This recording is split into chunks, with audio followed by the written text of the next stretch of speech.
படம் எப்படி bro? படம் ஸ்லோ ஸ்டார்ட் அப் தான். ஸ்லோவாக தான் ஸ்டார்ட் ஆகும். இன்டர்வல் வரைக்குமே அப்படிதான் போகும். இன்டர்வல் முடிச்சு ஒரு 10 மினிட்ஸ்க்கு அதுக்கப்புறம் பார்த்தீங்கன்னா படம் நல்லா பிக்கப் ஆகி நல்லா போச்சு. ஸோ படத்தோட டைட்டில் சொர்க்கவாசல், என்ன எக்ஸ்பெக்ட் பண்ணுவீங்க? சொர்க்கவாசல் எந்த எக்ஸ்பெக்டுமே இல்லை. நான் படம் இந்த படம் எக்ஸ்பெக்ட் பண்ணவே இல்லை, அப்படியே தான் பார்த்தேன். அப்புறம் பார்த்தீங்கன்னா அந்த சொர்க்கவாசலுக்கான டைட்டிலுக்கான அர்த்தம் என்னங்கிறத ஸ்டார்டிங்லேயும் சரி எண்டிங்லேயும் சரி 2 சைட்லேயும் சொல்லியிருந்தாங்க. ஸோ உள்ள வரும்போதே நமக்கு சொல்லிடுறாங்க, வெளியே போகும்போது நமக்கு ஞாபகப்படுத்துறாங்க. அந்த ஒரு ஃபீல் இருந்துச்சு. நடிச்சவங்க ஆர்ஜே பாலாஜி ஆல்ரெடி பண்ணியிருக்காரு, அவங்களே பண்ணிட்டு இருக்காரு. திடீர்னு பார்த்தீங்கன்னா ஒரு சேஞ்ச் வரும். ஆமா, ஒரு ஸ்க்ரீன்ல ஒர்க் அவுட் ஆகுது. அவரு ஒர்க் அவுட் ஆகுது. ஏன்னா பிகாஸ் பாத்தீங்கன்னா ஃபர்ஸ்ட் 4 மினிட்ஸ் தான் அவர் சிரிக்கிற மாதிரி சீன். அதுக்கப்புறம் ஃபுல்லாவே எங்கேயுமே சிரிக்க முடியாது. அந்த மாதிரி ஒரு மூவி தான் அவருக்கு கொடுத்துருக்காங்க. நல்லா சூஸ் பண்ணியிருக்காரு. அவரோட பர்ஃபார்மன்ஸும் நல்லா பண்ணியிருக்காங்க. படம் ரொம்பவே சூப்பரா பண்ணியிருக்காங்க. புதுசா இருக்கு இந்த படம் பார்க்கும்போது. இது வரைக்கும் யாருமே இந்த மாதிரி ஒரு சப்ஜெக்ட், ஏன்னா நிறைய படம் காமிச்சிருக்காங்க, இந்த ஜெயிலு அந்த ஒரு விஷயம்லாம் சொல்லியிருக்காங்க. பட் இதுல ரொம்ப எலாபரேட் பண்ணி அதை ரைட் பண்ணி நிறைய கேரக்டர்ஸ் இன்புட்ல கொடுத்து அதை அவுட்டா பார்க்கும்போது சூப்பரா இருக்கு. அது மாதிரி நான் என்ன எக்ஸ்பெக்ட் பண்ணணும் அதுதான் இருந்தது. ஸோ ஜெயிலில் என்னென்ன சீக்வன்ஸ்லாம் போகுமோ, ட்ராமாஸ் நடக்குமோ, யாருக்கு எந்த ஒரு நாமினேஷன் இருக்குமோ எல்லாமே இருந்தது. ரொம்ப வயலன்ஸாகவும் காமிச்சாங்க. வயலன்ஸ் ரொம்ப கிடையாது, சில இடத்துல இருந்தது. சில இடத்துல அந்த ரானஸ் இருந்தது. ஒரு மாதிரி பயங்கரமா பண்ணி அருவருப்பா இருக்குது. ஆமா, வயலன்ஸ் என்ன சொல்ல, அதாவது படம் பார்க்க தெரியாத சொல்லியிருப்பான். நான் என்ன சொல்றேன், எல்லா படத்துல மிக்ஸ் பண்ணி எடுத்து அச்சு விட்டா அது உங்களுக்கு நல்லா ஆயிடுமா? இந்த வட சென்னை, புதுப்பேட்டை, கைதி, மாஸ்டர் இதெல்லாம் சுத்தி வருது. இதுல நீங்க என்னத்த பார்த்துட்டு நீங்க எப்படி நல்லா இருக்கு சொல்லுவீங்க? நீங்க நல்லா இருக்கு சொல்றீங்கன்னா புதுசா இருக்கணும், நாட்டுக்கு எல்லாம் மெசேஜ் சொல்லணும். அது மாதிரி எதுவுமே இல்லைன்னு நீங்க எப்படி நல்லது சொல்லுவீங்க? நல்லா இருக்குன்னு சொல்ல முடியும். அதனாலதான் கேட்கறேன். அதேதான் நானும் கேட்கறேன். அதே காட்டுறீங்க. ஒரு மெசேஜ் சொல்லணும்னா புதுசா சொல்லுங்க. ஒரு படம்னா என்ன, திரைப்படம்னா என்னது? நாட்டுக்கு நல்லது சொல்லணும். இல்ல அட்லீஸ்ட் நீங்க என்டர்டைன்மெண்டா வச்சு எல்லாமே கலந்து ஒரு சந்தோஷமா எடுத்துட்டு போனோம். சந்தோஷமும் இல்ல, மெசேஜும் இல்ல, என்டர்டைன்மெண்ட்டும் இல்ல நம்ம போது நாங்க எது படம் போகணும் காலகட்டத்தில் வெள்ளிக்கிழமை விருப்பம் இருக்கு. Balaji okay bro. RJ Balaji performance நல்லா இருக்கு. காமெடி இல்ல பண்ணல. அவர் எமோஷன் நல்லா தான் இருக்கும். நான் இந்த பத்தில காட்டியிருப்பாரு. அந்த சிங்கப்பூர் சொல்லி அவர் எமோஷன் நல்லா தான் இருக்கும். அதை இதுல நல்லா டெவலப் பண்ணி அவரு சில சூப்பரா குத்துக்கிறாரு. ஃபைட் இருக்கு, மாஸ் இல்ல. மாஸ் ஆர்ஜே பாலாஜி சுத்தமா இல்ல. அப்படியே அமைட்டாங்க. அவர் சப்புன்னு இருக்கும் ஒரு ஆக்டர். ஆனா அந்த ஒரு போய் தெரியாத ஜெயில இருந்து எப்படி இருக்கும் அந்த மாதிரி சப்புன்னு ஆகி விட்டாங்க. மாஸ்ல எதுவுமே இல்ல. செல்வர மாசா காட்டுறேன்னு சொன்னாங்க, பட் காட்டல. அவர் பர்ஃபார்மன்ஸ் பெருசா இல்ல. அதான் ஓவராலாவா வன்முறை அவாய்ட் பண்ணுவாங்க. அவரோட ஆக்டிங் செம்மையா இருக்கு. நம்ம ஒரு ஃபன்னா காமெடி அப்படிதான் பாத்துருக்கோம். இதுல எப்படி பண்ணிருப்பாருன்னு தெரியாம தான் இருந்தோம். ஆனா இதுல பிச்சு மேஞ்சிட்டாரு. சீரியஸா வேற லெவல். ஏதாவது ஒரு அந்த ஜெயிலுக்குள்ள நடக்கிற ஒரு சீன் தான், அது பேஸ் பண்ணி தான் ஸ்டோரி அப்படின்னு நினைச்சோம். அது ஆக்சுவலா தான் ஸ்டோரி. அது பிடிக்கிற விதம்ன்றது டைட்டிலோட உங்களுக்கு கனெக்ட் ஆகும். நம்ம லாஸ்ட் வரைக்கும் எதுக்கிட்ட அந்த டைட்டிலே அப்படியே தெரியாம இருந்துச்சு. கருணா ஸ்டார்டிங்ல ஒரு டைலாக் சொல்லுவார், அதுதான் லாஸ்ட்ல கொண்டு வந்து வச்சிருப்பாங்க. அதுக்கான எக்ஸ்பிளனேஷன் தான் இந்த டைட்டில் அப்படின்னு கரெக்டா முடிச்சிருப்பாங்க. மியூசிக் சுமார் தான் ப்ரோ. மியூசிக் 2 மியூசிக் தான் என்னமோ இருக்கு, ஓகேஸ் தான் அது. பட் ஆனா பிஜிஎம் செம்மையா இருக்கு. நிறைய சீன்ஸ் எலிவேட் பண்ணுது சூப்பரா அப்படி இருந்துச்சு. இப்போ இல்ல ப்ரோ, அது டோட்டலா வேற. இது டோட்டலா அங்க உள்ள நம்மளுக்கு அந்த வெஞ்சன்ஸ், அந்த பேக் ஸ்டாப்பிங் அதெல்லாம் இருக்கும். இங்க அந்த மாதிரி எல்லாம் கிடையாது. டோட்டலா ஒரு தனி ஆள், ஒரு நம்மள மாதிரி ஒரு சாதாரண ஆள் ஜெயிலுக்குள்ள தெரியாம போயிட்டானா, அவன் கெட்டவனா இல்ல நல்லவனா மாறி வெளியே வரானா, இல்ல என்ன நடக்குது அதுக்கு அடுத்து அப்படின்றதுதான் இந்த கதை. நெகட்டிவ் சாங்ஸ் ஒண்ணுதான், அது தேவையில்லாத ஒரு 2 இடத்துல மட்டும் வரும். மத்தபடி நெகட்டிவ்னா இன்டர்வலுக்கு அப்புறம் ஒரு சீன் வரும், அது கொஞ்சம் லேகா இருக்கு. எதுக்கு வச்சாங்கன்னு தெரியாது, பட் ஆனா லைட்டா லேக் இருக்கிற மாதிரி இருக்கும். மத்தபடி எனக்கு நிச்சயமா ஒரு 9 தான் ப்ரோ. படம் நல்லா இருக்கு, புதுசாக ட்ரை பண்ணியிருக்காங்க ஆர்ஜே பாலாஜி. அதுக்காக ஒரு வாட்டி பார்க்கலாம். ஸ்டோரி லைன் லைட்டாக வடச்சென்னையும் விரும்மாண்டியும் லைட்டாக பார்த்த மாதிரி இருந்துச்சு. செல்வராக எல்லா படத்தையும் நல்லா நடித்த மாதிரி இந்த படத்துலையும் செம்மையாக நடிச்சிருக்காரு. ஹீரோயினுக்கு அந்த அளவுக்கு இம்பார்ட்டன்ஸ் எதுவும் கொடுக்கல. அது மாதிரி நட்ராஜனுக்கு எக்ஸ்பெக்ட் பண்ண அவருக்கு நல்ல சீன் நல்லா இம்பாக்ட் இருக்கும் படத்துலன்னு. பட் ஆனால் அவருக்கும் அந்த அளவுக்கு இம்பார்ட்டன்ஸ் கொடுக்கல படத்தில். படம் நல்லா இருக்கு, ஒன் டைம் வாட்சபிள், தாராளமாக பார்க்கலாம். ஆர்ஜே பாலாஜி அவரோட டைரக்ஷன்ல அவர் ஒரு நக்கல் நையாண்டியில ஒரு படம் பண்ணியிருப்பாரு இல்லையா, அதை உடைச்சு என்னால இப்படியும் நடிக்க முடியும் அப்படின்ற ஒரு கான்செப்ட்ல படம் பண்ணியிருக்காங்க. Okay, nice, one time watchable. இப்ப எல்லாரும் பாத்தீங்கன்னா ரியல் லைஃப் ஸ்டோரி எடுக்க ஆரம்பிச்சிட்டாங்க. இப்ப இது வந்துச்சு, எதனால அதை எடுக்கிறாங்க? அதான் ரியல் லைஃப் ஸ்டோரி வந்து கம்பல்சரி எடுக்கணும். எத்தனையோ பேர் நமக்கு முன்னாடி ஜென்ரேஷன்ல இருக்க நிறைய பேர் வந்து நிறைய விஷயங்களை பாதிக்கப்பட்டிருப்பாங்க. அந்த பீரியட்ல அதெல்லாம் சொல்லாம இருந்திருக்கலாம். இப்போ இவங்கெல்லாம் ரொம்ப ஐகானிக்கா வந்து தெரிஞ்ச ஒரு பர்சன்ஸ், ஏதோ ஒரு ஜெயில இருந்த ஒரு பர்சனோடைய ஒரு ரியல் ஸ்டோரி தான் பண்ணியிருக்காங்க. அந்த ரியல் ஸ்டோரி பண்ண கேரக்டர் தான் வந்து பாத்தீங்கன்னா செல்வராகவன் சார் பண்ணியிருக்காரு போல. எனக்கு ஆக்சுவலா அவரோட நேம் எனக்கு தெரியல. செல்வராகவன் சார் நல்லா பண்ணியிருக்காங்க. ஆனா அவர் கொஞ்சம் மாசா பில்டப்பா சீன்ஸ் கொடுத்துருக்கலாம். அவர் அவ்வளவு பெரிய கேங்ஸ்டர்ன்றதை வந்து கொஞ்சம் எஸ்டாப்ளிஷ் பண்ணிருக்கலாம். அதை மட்டும் பண்ணல. பட் ஓகே, நல்லா அவரோட ரோல் அவர் நல்லா பண்ணிருக்காரு. டைட்டில் பத்தி என்ன டைட்டில் படம் வரதுக்கு முன்னாடி சொர்க்கவாசல்னா எல்லாருக்கும் மைண்ட் செட் இருக்கும். படத்துக்கு அப்புறம் மைண்ட் செட் மாறும். எனக்கு டைட்டில் மட்டும் கொஞ்சம் சேஞ்ச் பண்ணிருக்கலாம். ஏன்னா சொர்க்கவாசல் பாத்தீங்கன்னா ஜெயில இருந்து வெளில வந்து என்ஜாய் பண்றதுக்கு தான் சொர்க்கவாசல். ஆனா இது ஃபுல் அண்ட் ஃபுல் ஜெயிலுக்குள்ளேயே போறதுனால வந்துட்டு டைட்டில் மட்டும் கொஞ்சம் சேஞ்ச் பண்ணியிருந்திருக்கும் தான் நல்லா இருந்திருக்கும்.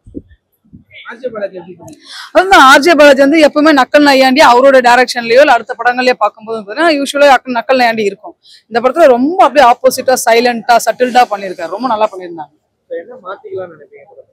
இது எல்லாமே தான் எல்லா படத்துலயுமே ஏதாவது ஒரு விஷயம் குறை நிறைகள் இருக்கதான் செய்யும். குறைகள்னு சொல்றேன் இல்ல, சின்ன சின்ன லாஜிக் மிஸ்டேக்ஸ் வருது. பட் நீங்க லாஜிக் மிஸ்டேக் பாத்தீங்கன்னா படம் பார்க்க முடியும். படத்தை படமா போய் பாருங்க, அவ்வளவுதான். டிஃப்ரெண்டான ஒரு ஸ்டோரி. ஆக்சுவலா வந்து ஏகப்பட்ட ஜெயில் படங்கள்லாம் நீங்க பாத்திருப்பீங்க. பட் ஆனா இது ஒரு மாறுபட்ட படம். ஒரு உண்மையை தழுவிய ஒரு சம்பவத்தை எடுத்திருக்காங்க. நல்லாவே எடுத்திருக்காரு. ஸ்பெஷல் மென்ஷன் யாரை பண்ணணும்னா கருணாஸ் அவர்களை பண்ணணும். கருணாஸுக்கு இந்த மாதிரி ரோலை வந்து டைரக்டர் எல்லாம் கொடுக்கணும். ஏன்னா ஒரு சூப்பரா பண்ணிருக்காரு. அவரு தான் அந்த படமே நல்லா பண்ணிருக்காரு. ஒரு நல்ல ஒரு சாதாரண ஆளா இருப்பாரு. பட் ஆனா ஒரு பெரிய விஷயங்கள்லாம் பண்ணுவாரு. நல்லா சூப்பரா பண்ணிருக்காரு. எங்கேஜ் பண்றாங்க இந்த படத்துல. அதுக்கப்புறம் பாத்தீங்கன்னா ஆர்ஜே பாலாஜி வந்து நீங்க வந்து ஒரு பழைய படங்கள்லாம் அதே மாதிரி நினைச்சிட்டு வந்தீங்கன்னா உங்களுக்கு கண்டிப்பா வந்து என்னடா ஆர்ஜே பாலாஜியா அப்படின்னு சொல்லிட்டு தான் நீங்க பாப்பீங்க. ஏன்னா ஒரு சின்ன ஒரு ஃபன் எலிமெண்ட் கூட படத்துல கிடையாது. அவரை போட்டு பண்ணா எப்படி இருக்கும்? நீங்க சிங்க் ஆகுறதே கஷ்டம். செகண்ட் ஹாஃப் தான் சிங்க் ஆகுவாங்க. பட் ஓவரால் பாத்தீங்கன்னா நல்ல படத்தை எடுத்துருக்காங்க. சூப்பர், நல்லா இருக்கு படம். ஃபர்ஸ்ட்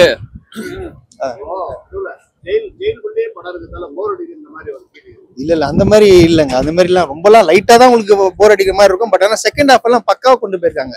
உங்களுக்கு போரே அடிக்காது. அது நல்லா இருக்கு, நல்லா எடுத்துருக்காங்க. ஏன்னா டைரக்டர் வந்து ஆக்சுவலா வந்து அனலைஸ் பண்ணிருக்காரு பக்காவா. சோ அதுல பாராட்டலாம். அது ஆர்ஜே பாலாஜி வந்து செட் ஆகாத ஃபர்ஸ்ட் உங்களுக்கு செட் ஆகாது. நீங்க பாக்க நீங்க செட் பண்ணிக்கணும். அவ்வளவுதான், முடிஞ்சு போச்சு. செட் பண்ணா இல்ல ஆர்ஜே பாலாஜி வேற ஒருத்தவங்க ஒண்ணு நடிப்பாங்க. பாக்க தான் பிடிக்கும். ஃபர்ஸ்ட் வந்து ஒரே ஒரு டிஸ்க்ளைமர் நான் போட்டுக்கிறேன். என்னன்னா ஃபர்ஸ்ட் டைரக்டரும் ப்ரொடியூசரும் இந்த மாதிரி தவற இனிமேட்டு பண்ணாதீங்க. என்ன தவறுன்னு சொல்றேன்னா டைட்டில். ஃபர்ஸ்ட் வந்து டைட்டிலை வச்சுதான் ஆடியன்ஸ் படத்துக்குள்ளே வருவான். நீங்க சொர்க்கவாசல்னு போட்டுட்டு கீழே ஏ சர்டிபிகேட் தரும்போது ஆடியன்ஸ் என்ன நினைப்பான்? அததான் நான் சொல்றேன். அது வந்து ஃபேமிலி உள்ள வந்து படத்தை பார்க்கும் போதுதான் உங்களுக்கு தெரியும். பட் தேர்ட் ஆடியன்ஸா வெளியில நின்று சொர்க்கவாசல்ரா ஏ சர்டிபிகேட்டரா போவானான்ட்டு ஃபேமிலி டிசைட் பண்ணுவோம். நீங்க உள்ள எக்ஸ்பிளனேஷன் தரீங்க, நான் அதுல மாற்று கருத்து கிடையாது. உள்ள வந்த உடனே ஏன் சொர்க்கவாசல் வைக்கிறீங்க எக்ஸ்பிளனேஷன் தரீங்க.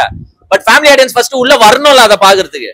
சோ நீங்க வந்து படத்தை வந்து ரெவென்யூவை லூஸ் பண்றீங்க இந்த மாதிரி டைட்டில் சூஸ் பண்றதுனால. நம்பர் 1. அதே மாதிரி ஆடியன்ஸுக்கு சொல்லிடுறேன், இது ஒன்றும் அந்த மாதிரி படம் கிடையாது. இது வந்து ஒரு வயலண்ட் ஆக்ஷன் மூவி தான். அதை வந்து இவங்க என்ன மீன் பண்றாங்கன்னா ஜெயில இருக்கிறவங்களுக்கு அது வந்து சொர்க்கவாசல் அப்படின்றதுதான் மீன் பண்றாங்க, தவிர்த்து வேற எதுவும் கிடையாது. படத்தை பார்க்க வர்றதுக்கு முன்னாடி நீங்க என்ன பண்ணிடுறீங்கன்னா எல்லாருமே 1999 சென்ட்ரல் ஜெயில வந்து ஒரு கலவரம் நடந்திருக்கும். பாக்ஸர் வடிவேலு அப்படின்ற வந்து ஒரு அக்யூஸ்ட் இறந்து போயிருப்பாரு. அதனால ஒரு பெரிய கலவரம் வெடிச்சிருக்கும். கிட்டத்தட்ட 11 பேர் இறந்து போனாங்க அந்த கலவரத்துல, இன்க்ளூடிங் 2 போலீஸ் ஆபீசர். அதை வந்து கொஞ்சம் ஆராய்ஞ்சிட்டு வந்தீங்கன்னா இந்த படம் வந்து உங்களுக்கு இன்னும் கொஞ்சம் என்கேஜ்டா இருக்கும். ஏன்னா என்ன நடக்க போகுது ஏது நடக்க போகுதுன்னு உங்களுக்கு தெரிய வரும். அங்க பாக்ஸர் வடிவேலுனா இங்க யாரு அந்த கேரக்டர்ல பாத்தீங்கன்னா செல்வராகவன் சார். அங்க ஒரு தப்பு பண்ணிட்டாங்க. என்னன்னா ஒரு அக்யூஸ்ட் இறந்து போறனால ஒரு ஜெயிலே கலவரம் வெடிக்குதுன்னும் போது அந்த அக்யூஸ்ட் நம்ம பெரிய ஆளா காட்டி இருக்கணும். அப்பதான் ஆடியன்ஸோட ஒட்டும். நீங்க செல்வராகவன் சார் அவ்வளவு பெரிய ஆளா காட்டினாங்களான்னா கிடையாது. செல்வராகவன் சிங்க் ஆகல. அதான் செல்வராகவன் சார் நல்ல நடிப்பு தான். பட் இந்த கேரக்டருக்கு சிங்க் ஆகுறாரானா ஆகல. சோ அவர் இறந்து போன உடனே இவ்வளவு பெரிய கலவரம் வெடிக்கிறது நம்மளால ஏத்துக்க முடியல. இதே நான் சொல்றேன் பாருங்க, இந்த பொல்லாதவன்ல வராரு பாத்தீங்களா கிஷோர், அவரை மாதிரி ஒரு ஆளை போட்டு ஒரு ரவுடிசம் பண்ண விட்டுட்டு அவரு இறந்து போறாரு, ஒரு கலவரம் வெடிக்குதுன்னா அது நம்மளால ஏத்துக்க முடியும். செல்வராகவன் சாரை ஏத்துக்க முடியல. நம்பர் 1. நம்பர் 2, ஃபர்ஸ்ட் ஆஃப் வந்து ரொம்ப ஸ்லோவா போற மாதிரி தெரியும். ஏன்னா ஆர்ஜே பாலாஜியை நம்மளால இந்த படத்தோட ஹீரோவா ஏத்துக்க முடியல. ஏன்னா ஒரு வயலண்ட் பேக்ட் மூவின்றனால. பட் செகண்ட் ஹாஃப்ல ஸ்லோவா ஒரு கதையோட மிங்கிள் ஆகுறதுனால எஸ் நல்லாவே இருக்கு, நல்லா பெர்ஃபார்ம் பண்ணிருக்காரு. அவர் பெர்ஃபார்மன்ஸை தப்பு சொல்ல, பட் ஒரு ஃபன்னி ரோல்ல அவர் பண்ணிட்டு திடீர்னு வந்து ஒரு ஆக்ஷன் பேக் மூவில வரும்போது ஏத்துக்க முடியல. செகண்ட் ஹாஃப்ல நிறைய ட்விஸ்ட் அண்ட் டர்ன்ஸ் இருக்குங்க. செல்வராகவன் சாரை யார் தான் கொலை பண்ணா அப்படின்றத வந்து நல்லாவே ட்விஸ்ட் டர்ன்ஸ் எல்லாத்தையும் இருக்கிறதெல்லாம் போட்டு சூப்பராகவே ரிவீல் பண்ணிருக்காங்க லாஸ்ட்ல. Really appreciate the director.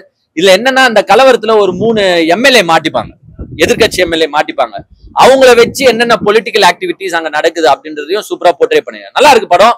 இதுல மிகப்பெரிய பிளஸ், நான் மிகப்பெரிய வாழ்த்து என்ன சொல்றேன்னா, இந்த படத்துல ஒரு பாட்டு கூட இல்லை. நான் பாராட்டுறேன் உண்மையில. ஏன்னா பாட்டு போட்டாதான் தமிழ் ஆடியன்ஸ்ன்றது கிடையாது. பாட்டு வைக்க முடியாது, இல்ல நம்ம ஆளுங்க வைப்பாங்க. உள்ள வந்து அந்த ஜெயில வந்து கம்பி இருக்கும்ல, அந்த கம்பியில இப்படி போய் நிப்பாரு ஹீரோ. உன்ன சைட்ல ஹீரோயின் நாங்க தெரிவாங்க, அது பாட்டு ஒண்ணு போடுவோம். அந்த மாதிரி எல்லாம் போட முடியாதா? போடுவோம், கனவுல ஒரு பாட்டு போடுவோம். சோ அந்த மாதிரி போடாம படத்தை படமா எடுத்திருக்காரு director. I really appreciate the director. நல்லா இருக்கு, ஒன் டைம் வாட்சபிள். எல்லாரும் வந்து பாருங்க. நிறைய வசனம் இருக்கு, நிறைய வசனம் இருக்கு. சொர்க்கத்துல வந்து நீ அடிமையா இருக்கிறதோட நரகத்துல ராஜாவா இருக்கிறதே பெஸ்ட். அதுதான் இந்த சொர்க்கவாசல் படத்தோட இதே வந்து, சொர்க்கத்துல நீ முட்டிகால் போட்டு அடிமையா இருக்கிறதுக்கு நரகத்துல நீ ராஜாவா இரு, எது உனக்கு வேணும் அப்படின்ற சூஸ் தி கரெக்ட் ஆன்சர்ல வச்சிருக்காங்க. நல்லாவே எடுத்திருக்காங்க. படம் நல்லா இருக்கு. சின்ன சின்ன காஸ்டிங் ரோல மாத்தி இருந்தாலும் சூப்பரா இருந்திருக்கும். பட் என்ன உள்ள போனதுல இருந்து நம்மளுக்கு வட சென்னை பாட்டு மாதிரி தெரியுது, அதை மாத்த முடியாது. பெரிய படங்கள் நடிக்காம சின்ன சின்ன படங்கள்ல ஹீரோவா அது சிங்க் ஆகாது. அதுக்கும் இதுக்கும் சம்பந்தம் கிடையாது. நல்லா இருக்கு. பேக்ரவுண்ட் மியூசிக் நல்லாவே போட்டிருக்காங்க. ஏன்னா உங்களுக்கு கொஞ்சம் வைப்ரேட் ஆகுற மாதிரியே இருக்கு மியூசிக்ல. எல்லாமே நல்லா இருக்குங்க. என்னன்னா வடச்சென்னை பாட்டு மாதிரி லைட்டா தழுவல்ல வந்துருது, அதை அவாய்டும் பண்ண முடியாது. அதான் வந்துருது, அதான் நான் தான் சொல்றேன், அதை அவாய்டும் பண்ண முடியாது. ஏன்னா நம்ம அந்த படத்தை பார்த்துட்டனால அது மாதிரிதான் தெரியும். பட் இதுக்கு பிளாட் வந்து கம்ப்ளீட்லி வேறன்றனால பிரச்சனை கிடையாது. ஆர்ஜே பாலாஜி சிங்க் ஆகுறாரானா கொஞ்சம் லைட்டா மிஸ்ஸிங். செல்வராகவன் சாருக்கு பதிலா ஒரு நல்ல கேரக்டர் கொடுத்திருந்தா உண்மையிலே இந்த படம் மிகப்பெரிய ஹிட் ஆகும், நல்லா இருந்திருக்கும். இல்ல நான் ஒன்னே ஒன்னு கேக்குறேன். இப்ப இத்தனை பேர் இருக்கீங்களே, யார் ஒரு கொஸ்டின் நீங்க மறந்துட்டீங்க தெரியுமா? இந்த படத்துல ஹீரோயினை பத்தி பேசுனீங்களா? ஏன் அது பேச மாட்டீங்க யாருமே? ஏன்னா அந்த மாதிரி கேரக்டர் கொடுக்க மாட்டாங்க, வேற என்ன பண்றது? ஹீரோயினால சும்மா வந்துட்டு போனதான், அவ்வளவுதான். நல்லா இருக்குண்ணா. இல்ல அது சிறைச்சாலையில எடுக்கும் போது ஹீரோயின் எங்க ஜெயிலுக்கா கூட்டு போய் உட்கார வைக்க முடியும்? நீ வேணா ஜெயிலுக்கு போய் ஃபர்ஸ்ட் ஹாஃப்ல அது லவ்லாம் பண்றாங்களா? அது இல்லங்க. நல்லா இருக்கு, நல்லா இருக்கு. One time watchable. Family audience வந்து பாருங்க. கொஞ்சம் ரத்தம் செதுறோம், மத்தபடி எதுவுமே இல்ல. யாருமே தப்பா நினைச்சுக்காதீங்க. டிரெக்டர்ஸ் அண்ட் ப்ரொடியூசருக்கு ஒரே ஒரு சின்ன ரிக்வெஸ்ட் தான், இந்த மாதிரி டைட்டில்ஸை தயவு செய்து சூஸ் பண்ணாதீங்க. உள்ள நீங்க ரீசன் தரலாம், உள்ள எக்ஸ்பிளனேஷன் பண்ணலாம், பட் ஆடியன்ஸ் உள்ள போய் உட்காரணும்ல. இந்த மாதிரி டைட்டில குடுத்துட்டு நீங்க ஒரு ஆக்ஷன் மூவி பேக்ட வச்சுட்டு அவன் வந்து இது ஏதோ ரொமான்டிக் கில்மா மூவி நினைச்சிட்டு போகாம இருப்பாங்க. அந்த மாதிரி சூஸ் பண்ணாதீங்க. ப்ரொடியூசர் எப்படி யோசிக்க மாட்டாங்க இந்த மாதிரி தெரியல. ஆர்ஜே பாலாஜிக்கு இந்த படம் தேவையா அப்படின்றது ஒரு முதல் பெரிய கேள்வி. ஏன்னா ஆர்ஜே பாலாஜி இப்போ வரைக்கும் நம்ம மைண்ட்ல நினைக்கும் போது ஒரு காமெடியன், நல்ல கவுண்டர் கொடுப்பாரு அவரு அப்படின்ற மாதிரி நமக்கு தோணுச்சு. இந்த படத்துல அவர் பண்ணியிருக்காரு அப்படின்னும் போது இது அவருக்கு அடுத்த லெவலுக்கு கொண்டு போகணும். எப்பவுமே வந்து பாத்தீங்கன்னா சிவகார்த்திகேயன் வந்து எப்படி அமரன் அடுத்த லெவலுக்கு கொண்டு போச்சோ அந்த மாதிரி ஒரு படம் அவரோட பர்ஃபார்மன்ஸ் பேசப்படணும். இதுல வந்து பாத்தீங்கன்னா டைரக்டர் ஒரு விஷயம் நல்லா தெளிவா சொல்லிட்டாரு. என்ன நடந்தாலும் சரி, கங்குவால் எப்படி கத்திட்டே இருக்காங்களோ அந்த மாதிரி நீங்க இந்த படம் பூரா அழுதுகிட்டே இருக்கணும்னு சொல்லிட்டாங்க போல. இவன் ஆர்ஜே பாலாஜியை கூப்பிட்டு பட்டம் பூரா கதறிக்கிட்டே இருக்காப்ல. ஏன் அப்படி கதறீங்கன்றது தெரியல. ஏன்னா வந்து இப்ப நம்ம வந்து டெக்னாலஜி எவ்வளவு வளர்ந்துருச்சு. இவங்க என்ன நினைச்சாங்கன்னா இது ஒளியும் மொழியும். அந்த காலத்துல எப்படி சவுண்டே இருக்காது, வெறும் விஷுவலை மட்டும் பார்த்து தெரிஞ்சுப்பாங்க அப்படின்ற மாதிரி இவங்க ஒரு படத்தை எடுத்து ஆர்ஜே பாலாஜி அழுத வச்சு அவர் உணர்ச்சியை நம்ம புரிஞ்சுன்னு நினைச்சாங்களான்னு தெரியல. அந்த மாதிரி நிறைய விஷயங்கள் இதுவா இருக்கு. ரெண்டாவது, மூளையை கைட்டி வீட்லயே வச்சுட்டு வந்துட்டீங்கன்னா இந்த படம் உங்களுக்கு பிடிக்கும். தப்பி தவறி மூளையை உள்ள ஃபிட் பண்ணி வந்துட்டீங்க சிட்டி ரோபோ மாதிரினாக்கா கண்டிப்பா இந்த படம் உங்களுக்கு பிடிக்காது. நிறைய பல கேள்விகள் உங்களுக்கு உள்ள வந்துடும். ஏன்னா வந்து படத்துல பில்டப் ஓவரா இருக்கும் செல்வராகவனுக்கு, ஆனா பில்டப்புக்கு ஏற்ற மாதிரி காட்சி அமைப்பு இருக்காது. அதே மாதிரி பாத்தீங்கன்னா ஒரு எஸ்பின்னு சொல்லிட்டு ஜெயிலர் ரஜினி அந்த அளவுக்கு ஒருத்தருக்கு ஹைப் கொடுப்பாங்க, அவரோட கதாபாத்திரம் அந்த அளவுக்கு இருக்காது. யாருக்கு ஹைப்பே கொடுக்க மாட்டாங்களோ அவங்க கதாபாத்திரம் பயங்கரமா இருக்கும் உள்ள. அந்த மாதிரி எடுத்து வச்சிருக்காங்க. பல லாஜிக் மிஸ்டேக் இருக்கு படத்துல. ஒரே ஒரு விஷயம் படத்துல பாசிட்டிவ்னா மேக்கிங் நல்லா இருக்கு. ஒரு கான்செப்ட் டைரக்டர் சொல்ல வந்தா அந்த ஒரு கான்செப்ட் ரொம்ப சூப்பரா இருந்துச்சு. என்னன்னா ஜெயில் அப்படின்றது ஒரு நல்லவனை கூட எப்படி கெட்டவனா மாத்துது, உள்ள அரசியல் எப்படி பிளே ஆகுதுன்ற மாதிரி ஒரு விஷயம் காமிச்சிருப்பாங்க. நல்லா இருந்துச்சு. நல்லவன் கூட கெட்டவனா மாறிறான். ஜெயில்ன்றது தண்டனை கொடுக்குற இடம் இல்ல, ஒருத்தனை வந்து கெட்டவனாக்குற இடம் அப்படின்ற மாதிரி காமிச்சது வந்து அது உண்மைக்கு நெருக்கமா இருந்ததால அது நமக்கு பிடிச்சிருந்தது. நமக்கு பட் இந்த மாதிரி ஒரு கான்செப்ட் சூப்பர். அது வந்து 1999 நடந்த சென்ட்ரல் ஜெயில என்ன நடந்துச்சு அந்த இஷ்யூ தான் கொண்டு வந்து அப்படியே காமிச்சிருக்காங்க. இதை வந்து எந்த அளவுக்கு சுவாரஸ்யமா காமிக்க முடியும் அப்படி காமிச்சிருக்கணும். ஆனா இவங்க வந்து பாத்தீங்கன்னா ஒரு பயங்கர லேகா எடுத்து போயிட்டாங்க, பயங்கர லாஜிக் மிஸ்டேக்கா கொண்டு போயிட்டாங்க. ஃபர்ஸ்ட் ஹாஃப் கூட பரவாயில்ல, செகண்ட் ஹாஃப்லாம் கை கட்டி இழுத்துட்டு வராங்க நம்மள, அந்த மாதிரி இருந்துச்சு. எதையுமே நம்ம உட்காந்து ரசிக்க முடியல. படத்துல யாரு ஹீரோன்றது தெரியல. ஃபர்ஸ்ட் செல்வராகவன் ஹீரோவா காமிச்சாங்க, அதுக்கப்புறம் ஆர்ஜே பாலாஜி ஹீரோவா காமிச்சாங்க, அதுக்கப்புறம் வந்து அந்த டைகர் மணின்னு ஒருத்தர் ஹீரோவா காமிச்சாங்க, அதுக்கப்புறம் கருணாஸ் ஹீரோவா காமிச்சாங்க, அதுக்கப்புறம் நட்டியை ஹீரோவா காமிச்சாங்க. கடைசியில இல்லப்பா படத்துக்கு இவர் தான் பண்ண ஆர்ஜே பாலாஜி திருப்பி போட்டாங்க. சரி இப்ப யார் ஹீரோ நம்ம யோசிக்கிறோம், படத்தையும் முடிச்சிட்டாங்க, அப்படிதான் எடுத்து வச்சிருக்காங்க. மற்றபடி வந்து ஒரு நல்ல அட்டெம்ப்ட், டைரக்டரோட ஒரு மெச்சூரிட்டி தெரியுது. பட் நிறைய லாஜிக் மிஸ்டேக் இருக்கு.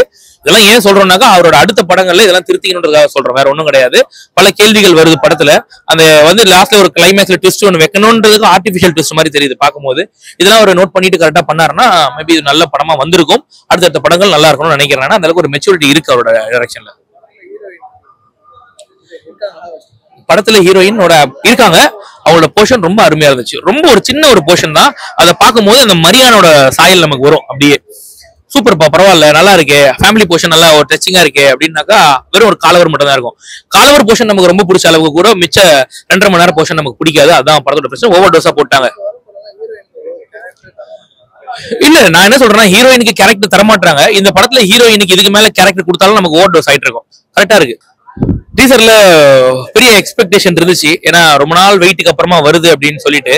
ஆனா அந்த அளவுக்கு இல்லைன்ற மாதிரி தோணுச்சு டீசர் பார்க்கும்போது. ஏன்னா அட்லீஸ்ட் தலையை கொஞ்சம் கூஸ் பம்ப்ஸா கொஞ்சம் மாசா ஏதாவது ஒன்று காமிச்சிடும், ஸ்டண்ட் சீனாவது அப்புறம் லைட்டா ஒரு ஃபிளாஷ் வந்துட்டு போன மாதிரி தான் இருந்துச்சு, தவிர பெரிய அளவு ஈடுபாடு இல்லை என்னை பொறுத்த வரைக்கும். ரெண்டாவது வந்து பாத்தீங்கன்னா ஸ்டோரியில மேபி ஒரு ட்விஸ்ட் இருக்கும், ஸ்டோரி கொஞ்சம் நல்லா இருக்கும்ன்ற மாதிரி தோணுது எனக்கு ஆக்சுவலா. ஏன்னா தடம் அந்த மாதிரி படங்கள்லாம் எடுத்து ஒரு டைரக்டர் எடுக்கிறாருன்னு போது ஒரு நல்ல ஒரு ஸ்டோரியா இருக்கும். ஆனா என்ன ஒரு பயம்னாக்கா ஒரு பெரிய ஹீரோ வச்சு பண்ணும்போது அவருக்கு ஒரு ப்ரெஷர் அல்டிமேட்டா வந்துடும். அந்த ஒரு ப்ரெஷரை கொண்டு வந்து ஸ்கிரீன்ல காமிச்சிருவாரா அப்படின்னு சொல்லிட்டு தான் ஃபைனலா கடவுளே அஜித்தேன்னு கத்துனவங்களுக்கு ஒரு ட்ரீட்டாக ஒரு விஷயம் வந்துருச்சு அப்படின்ற மாதிரி சொல்லுவேன். டீசர்ல ஒரு சில விஷயங்கள் தான் காட்ட முடியும், ட்ரைலர்லயும் ஒரு சில விஷயங்கள் தான் காட்ட முடியும். படம் எப்படி இருக்குன்றத பார்க்கலாம். எனக்கு தெரிஞ்சு ட்ரைலர்ல ஒரு சில விஷயங்களாவது ரிவீல் பண்ணணும். படத்துக்கானது இவ்வளவு நாள் வெயிட் பண்ணதுக்கானது காமிச்சிடணும். இது வரைக்கும் காட்டல. அடுத்த மாசம் ட்ரைலர் வரும், ட்ரைலர்ல நம்ம பார்ப்போம். பட் என்ன பொறுத்த வரைக்கும் பாத்தீங்கன்னா ஒரு ஃபேமிலி சப்ஜெக்டும் படத்தை தெரியுது. தலை வந்து பாத்தீங்கன்னா ஒரு ஒரு எக்ஸ் சர்வீஸ் மேன், ஒரு பவுண்டி ஹண்டர் அந்த மாதிரி ஒரு கதாபாத்திரத்துல வரா மாதிரி தெரியுது. பட் என்னன்றது பார்ப்போம் உள்ள. பட் ஒரு சில ட்விஸ்ட் எல்லாம் ரிவீல் ஆகிறது தெரியுது. ஒரு டோர் க்ளோஸ் ஆகும்போது உருவம் வந்து நிக்கிறது, தலைவர் ஏதோ ஒட்டி கேட்கறாப்புல, அந்த மாதிரிலாம் தெரியுது. எப்படி டீசர் எப்படி இருக்குன்றத நம்ம வந்து படம் பார்த்துட்டு தான் கிளியரா சொல்ல முடியும். கண்டிப்பா நம்மளோட ஹானஸ்ட் ரிவ்யூ வரும். ஆமா எனக்கு என்னன்னா தலை வேற லடாக் கிளம்பி போயிட்டாப்ல. அப்ப என்ன தோணுச்சுனாக்கா இந்த சிம்புவோட படம் வந்துச்சுல, அன்பானவன் அடங்கா அசராதவன், அந்த படத்துல சிம்பு நடிக்க மாட்டாப்ல. கடைசியில வேற வழியே இல்ல, படத்தை முடிக்கணும்னு சொல்லிட்டு மாடியில உட்கார வச்சு, சிம்பு வீட்டு மாடியில உட்கார வச்சு எடுத்துட்டாங்க அந்த படத்தை.